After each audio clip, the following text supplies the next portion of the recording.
Hi all, I welcome you all to the next lecture today. Today we are going to start the topic properties of pure substance.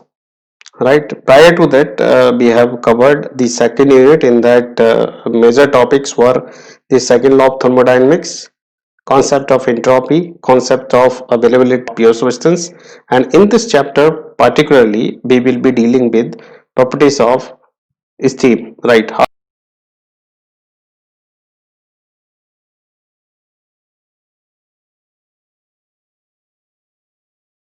actually steam is getting produced and how that steam will convert into the superheated steam, right? So we will see the different phases, right, by which your solid form, that is called ice, will convert into the vapor, and corresponding property changes. All right, we will also try to develop expressions for the properties variation during these all different processes. All right, so let me start my presentation for today. So the question comes, right. First question: what is the pure substance? The general, if you look at the general definition of pure substance, says that it is a substance which is having a homogeneous composition throughout its mass.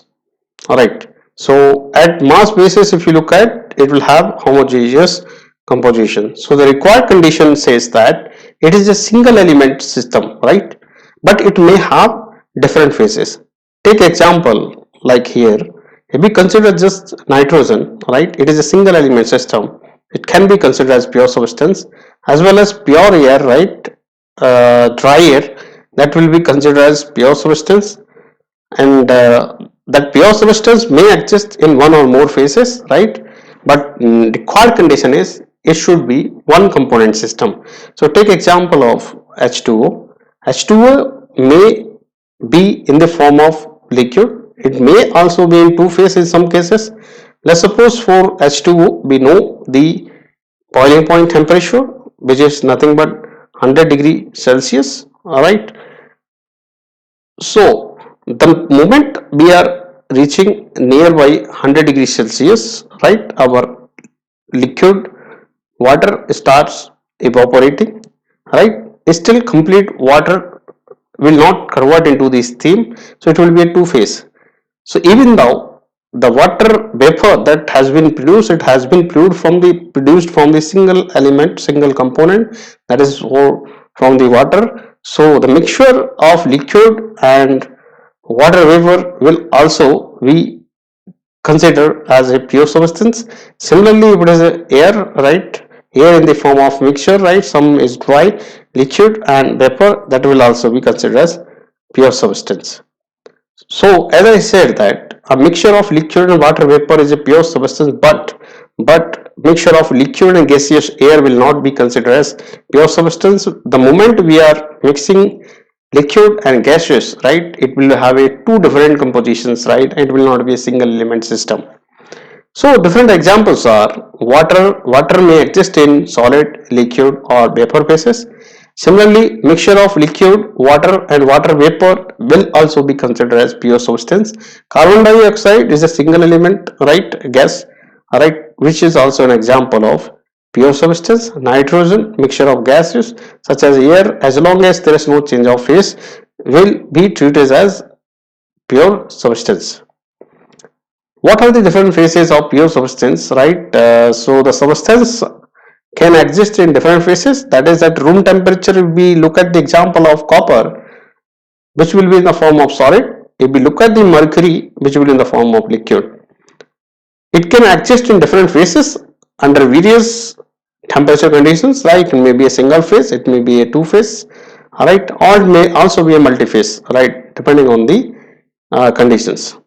So there are principal three phases that we know: solid, liquid, gas, each with different molecular structures. So from your basic fundamental knowledge of physics, we can say solid is something whose molecules are closely packed, or you can say they will have strong intermolecular bonding, but liquid will have slightly lesser intermolecular bonding, or you can say intermediate intermolecular bonding, and gases, they are free to move, their molecules are free to move, they will have a lot of spaces, so we can say it will have weak intermolecular forces or bonding.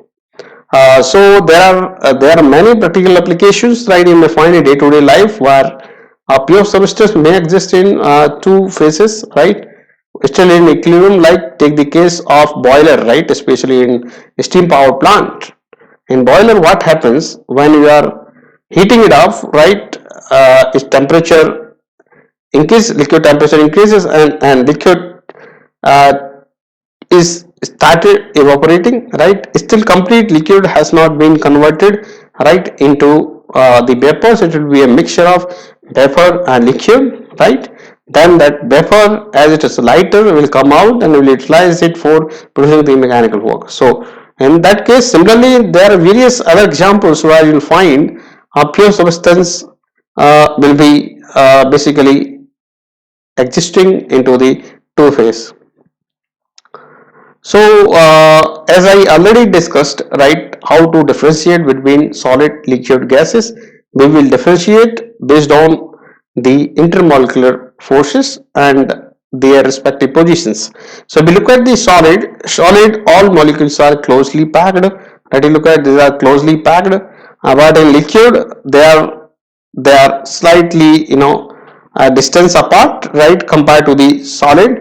But in the case of gas, particularly if you look at the gas, in the case of gas, right, distances between molecules are high, so that's why we consider gases as highly compressible, right, compared to other phases.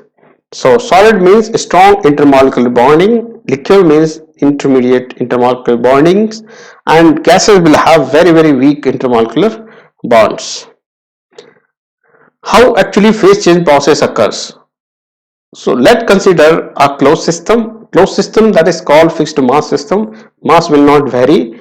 It's a piston cylinder device. It's a piston, right, and a cylinder in which a fixed mass of water is filled. Here we are dealing as with the steam, so we have to consider our working fluid as water. You may consider any other pure substance as well. Process will be same. So for water we know the saturation temperature, so we have considered the water here. Now we are heating it up. Now take the temperature. Initial temperature is 20 degrees C and pressure is 1 atmosphere. So we are keeping same 1 atmosphere pressure throughout the process and we are just heating it up. So at the face of the piston, right, 1 atmosphere pressure will be acting throughout this process. So pressure remains same, only we are varying the temperature.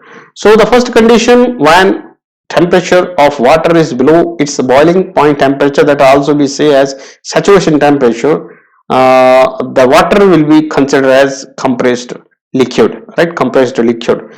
Now we are heating it up. The moment we are heating it up, we are reaching nearby 100 degrees C. The moment we are reaching at 100 degrees C, one temperature of the water is exactly equal to its saturation temperature. We will say that condition as saturated liquid condition. So second condition, we had heated it up, right? Now temperature is 100 degrees C, still it is a liquid, right? And that condition is known as saturated liquid. If we are just crossing even by 0.01 degrees C beyond it, evaporation process starts, and evaporation process is a phase change process, right, and which will occur at constant temperature and pressure, and pressure is 1 atmosphere, temperature will be 100 degrees C. So third condition, where two phases have developed, one is saturated vapor and is called saturated liquid. All right, still temperature is just 100 degree, nearly 100 degrees C. It is called two phase. Further, if you increase the temperature, what will happen? Complete liquid will convert into the vapor. So inside this container, only one single phase pure substance will be, that is called pure saturated vapor. So this condition is a mixture condition, or you can say coexistence of liquid and vapor. Further increase in temperature, you come here, why it is a single phase vapor, right? And this condition known as saturated vapor condition, stage 4. If you cross this, right, if you are going temperature above 100 degrees C, now phase will not change, but its temperature will increase, or you can say the degree of superheat will increase. So this condition is called saturated vapor, when temperature is just 100 degrees C and we are having single phase vapor present in the cylinder. Further increase in temperature and we are reaching nearby 300 degrees C. Alright, at this point, alright, gas or vapor will be called as superheated vapor. So these are the various phases, right? Various phase change processes, starting from liquid to vapor. Or you can, before, prior to this, you can start from solid, right? You consider a ice and you start heating it up. Ice will melt, will become liquid. Whenever one phase change process can also be added before stage 1. But we have considered from the liquid case and we have gone up to the superheated gas zone. So if we want to represent this over properties diagram, right, you look at all these conditions. Pressure is the same, pressure is constant at 1 atmosphere, only temperature is varying, right? So we can plot it, right, where the curve at constant pressure line, over that we will see the temperature variation. So if we plot temperature versus heat, right, we can easily represent these all processes on a single plot.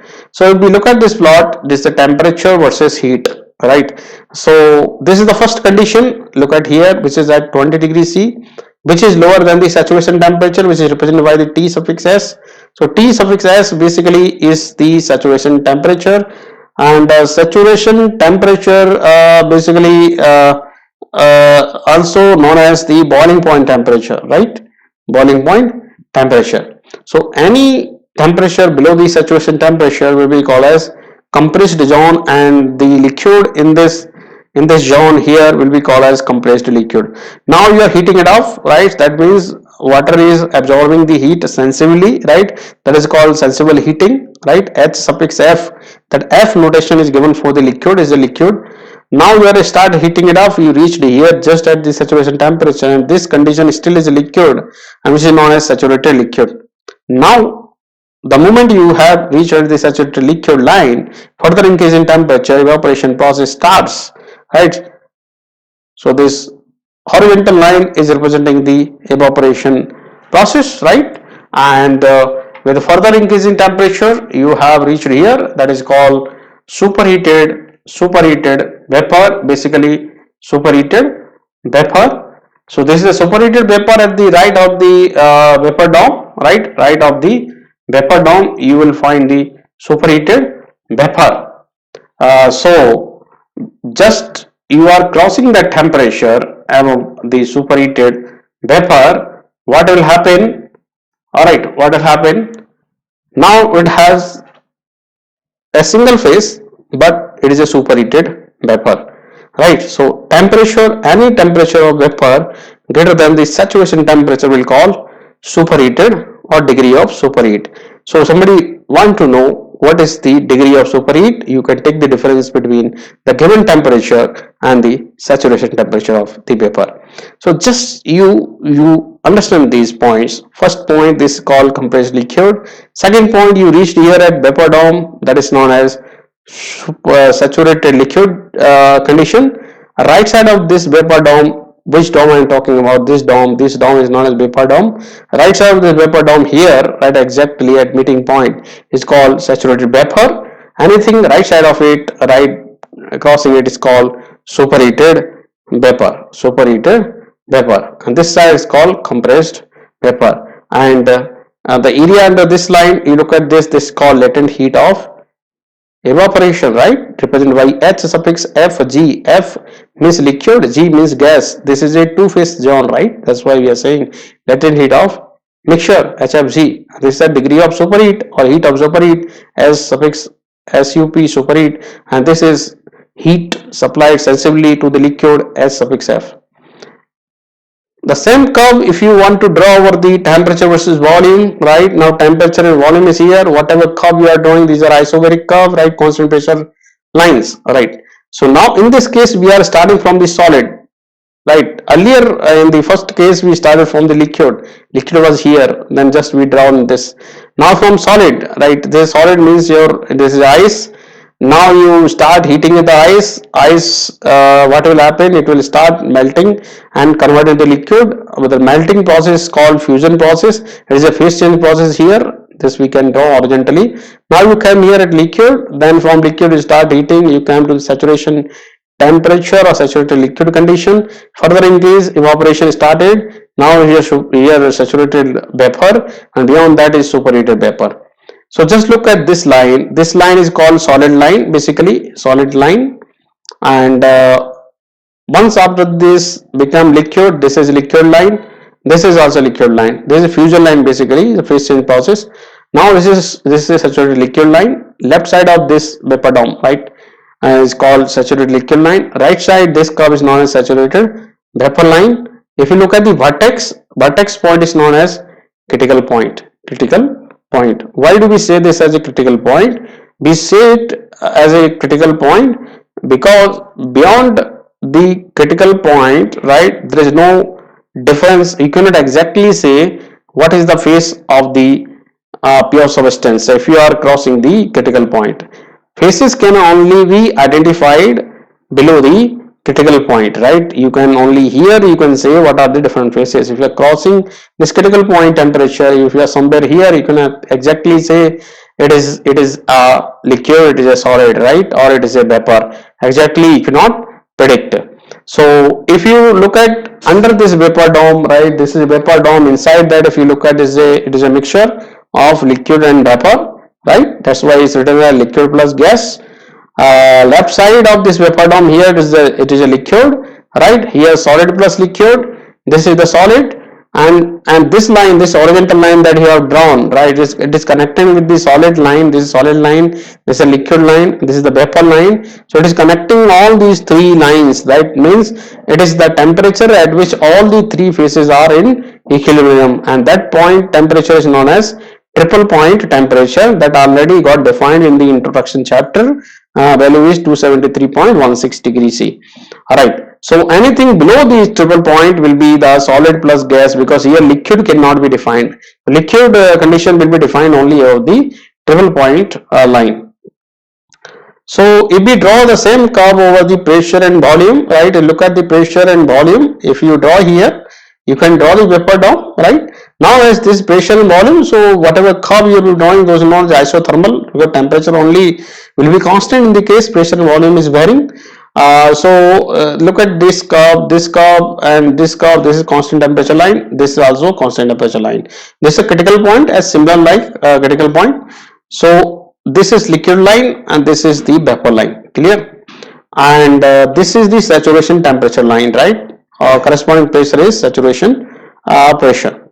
So if we are just at the saturation temperature point, right, at here, this is called as saturated liquid, and corresponding volume will be called as the saturated liquid volume. The volume suffix F represent the specific volume of the liquid, right, saturated liquid. If just you are right side of this vapor dome here, right, at this point is called saturated vapor, right. Corresponding volume is called saturated vapor. Volume represented by V suffix G. These are the standard notations you have to keep in mind. So anything beyond it, right, is called superheated. So this John is two-phase, right. So for two-phase, volume will be represented by the V suffix Fg. F represent the liquid, G correspond to gas. So there is a mixture. So mixture volume is V suffix Fg. All right. So how actually we can identify the given substance is either a saturated liquid, or it is a mixture, or it is a saturated vapor. If for a pure substance, volume will be given, so that volume will be compared with the volume value of these, right, V suffix F, V suffix G, right, or in between. So let's suppose the volume of the pure substance is below Vf, right, this V suffix F, then we will say that as compressed liquid. If my volume of the pure substance lying between V suffix F and V suffix G, I will say that is a mixture, right. If my volume of pure substance is higher than the Vg, right, larger than the Vg, I will say that as a superheated steam, right. Like that you can easily identify the initial condition of the steam. So if we go for the next, that is phase diagram for two different substances. for water, basically water is having a peculiar property that when you are freezing it, its volume will expand, it will expand basically, and other substances will contracts, right? So the first diagram which has been drawn for the pure substance which contracts on freezing, right? When you are freezing it, it will contracts. So this is pressure versus volume. So this is the solid line and this is the liquid line basically. This is a liquid line, this is also a saturated liquid line. Right side of this is called saturated vapor line, right? And this is the critical point. And this line which is connecting all these three phases called triple point line. Anything below the triple point line will be solid plus vapor. Above it only liquid can be defined. Right, so this is the first case where pure substance is basically contracting on freezing. It will be drawn like this. When it's expanding, this liquid line will be expanding beyond this triple point line. Look at here. This is in the case of water particularly. So water, this point has been expanded, right? It has expanded. It came here. Now this is a solid curve. This is the liquid line. This is also a liquid line. Right, this is the basic difference between these two pure substance, and other things are as it is. So if we come to the basic definitions, right, what all things we have covered so far. First is critical point, right? It is the temperature and pressure above which there is no difference between the liquid and vapor phases. Right. Second one is triple point. It is the temperature and pressure at which all the three phases can exist in equilibrium. Next one is sublimation. It is a process, right? It is a phase change process in which solid directly converts into the vapor, right? Next one is vaporization. It is a phase change process, right? In which liquid gets converted into the vapor. Condensation. It is a phase change process in which vapor basically converts into the liquid by releasing heat. And fusion or melting, right? Change of phase from solid to liquid or liquid to solid. Right, is called as fusion or melting. There are two temperatures which have been defined, critical point and triple point. At triple point, pressure and temperatures are these, right? 0.01 degrees C and 0.6117 kilopascal. At critical point, temperature is 374.15 degrees C and 22.12 megapascal. These values you have to keep in mind, right? You note it down somewhere in notebook, right? These are required for the numerical problems when you are dealing with. Right? These may not be given in the numerical problems. So these are standard values, right? You have to memorize. For triple point is 0.01 degrees C and 0.6117 kilopascal, and critical point is the 74.15 degrees C and 22.12 megapascal. Come to the saturation. Already I defined saturation as a condition, right, of phase change basically. So saturation is defined as a condition and in which mixture basically vapor and liquid coexist in equilibrium, right, at a given pressure and temperature. And saturation pressure, the pressure corresponds to the saturation condition, is known as saturation pressure, or you can say it is a pressure at which liquid and vapor phases are in equilibrium at a given temperature. So for a pure substance, there is a definitive relation between pressure and saturation pressure and temperature. As pressure increases, saturation temperature also increases. Come to the saturated and subcooled liquid. I said if any liquid whose temperature is below the saturation temperature, right, it is called as subcooled liquid. If its temperature is just equal to the saturation temperature, it is called as saturated liquid. So we can say if a substance exists as a liquid at a saturation temperature and pressure, it is called saturated liquid. If the temperature of liquid is lower than the saturation temperature for the existing pressure, it is called either a subcooled liquid or compressed liquid. Next one is saturated and superheated vapor. If a substance exists entirely as vapor at saturation temperature, it is called saturated vapor. When the vapor is at a temperature higher than the saturation temperature, right, at a given pressure, it is called superheated vapor. Like this you keep in mind. The pressure and temperature of a superheated vapor are independent properties. Particularly till the saturated vapor you can relate with the equation of state. Beyond that, equation of state will not be valid, right? So the pressure and temperature of a superheated vapor are independent properties since the temperature may increase while pressure remains constant. Next one is latent heat. Already you may be knowing this. Again, I am briefly explaining this. Latent heat is nothing but it is the amount of energy absorbed or released during a phase change process. And what is the latent heat of fusion? Is the amount of energy absorbed during melting, right? It is also equivalent to the amount of energy released during freezing, because during freezing time we take the heat from it. Melting we need to supply the heat, right? So latent heat of vaporization is the amount of energy absorbed during vaporization. It is also equivalent to the amount of energy released during condensation. So these are the standard values. Again, at 1 atmosphere pressure, latent heat of fusion of water is 333.7 kilojoule per kilogram, and the latent heat of vaporization is 2256.5 kilojoule per kilogram. Again, come to the properties diagram. Again, we will explain how pressure, if pressure is increasing, what will happen to the properties. So this is the temperature versus volume, right? So this is the first condition where pressure is P1, right? At that time, this is the saturation condition, right? This saturation line, right? If we are increasing the saturation pressure, right, our saturation temperature will also increase. First condition was here, second condition now here. So from this diagram we can easily say, if we are changing the saturation pressure, if we are increasing saturation pressure, saturation temperature also will increase, right? So maximum possible, if we can go up to the critical point. If you are going beyond critical point, we cannot exactly differentiate between the phases. So over temperature versus volume, these curves are constant pressure lines, right? Isobaric lines, right? This zone is called compressed zone. This is two phase, and beyond that is a single phase superheated. This is the liquid line, this is the vapor line, right? Clearly it is visible. So if we draw this over pressure versus volume, right, these are the now isothermal process, right? Keep in mind, in first case it is the isobaric processes, right? Isobaric curves. Here isothermal have been drawn. So this condition is compressed again, right? This is superheated. This is a two phase. So look at here, T2 is greater than T1. So the saturation lines is shifting towards the critical point, right? Towards the critical point. So if we just compare both on a single frame, you look at here, this is the usual process which actually be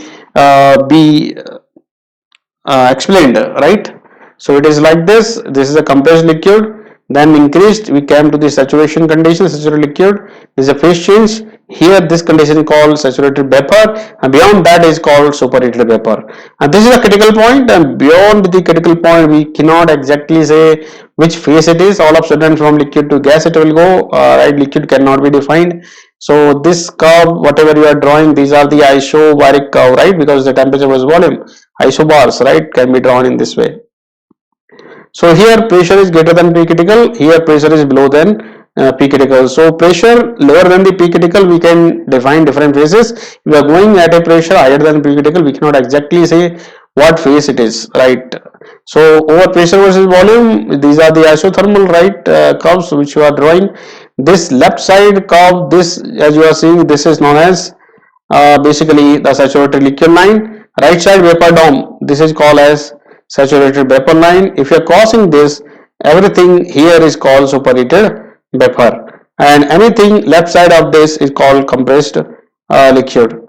Alright, above critical point, exactly we cannot say what will happen, right? We never cross this, right? This is the maximum possible temperature. Beyond that, we cannot differentiate what will happen to the different phases of your substance. So with this, I will be closing the today's discussion. So if you are having any doubt in this, right, feel free to write in the comment section, or already I shared the WhatsApp number with you. You can directly send me a message over there, right? I will reply for the same. So as a summary for today, what all content we have discussed, we have defined various definitions of the properties of pure substance. We have clearly seen what is the saturation, right? What is the subcooling? What is the compressed zone? What is the superheated zone? We have explained three or four different kind of properties diagrams over pressure versus volume, temperature versus volume, right, and temperature versus heat. And we have defined the sensible heat, superheat, and also we have defined the latent heats of various phases, right? Clearly gone defined. And we have seen how actually water is getting converted to the vapor, what are the different phases by which it will go, and how properties will vary. All those things got discussed today. So this much is enough for today. So if you are having any doubt in this content which has been delivered today, right, feel free to contact me. I will meet you in the next lecture, right, with the detailed right explanation about the properties variation. We will try to develop some expressions for property variations across these different processes, right, during phase change what will happen, and during before phase change what, how actually your properties of system is getting changed, that will be discussed. So here I close the discussion. Have a nice day. Good day.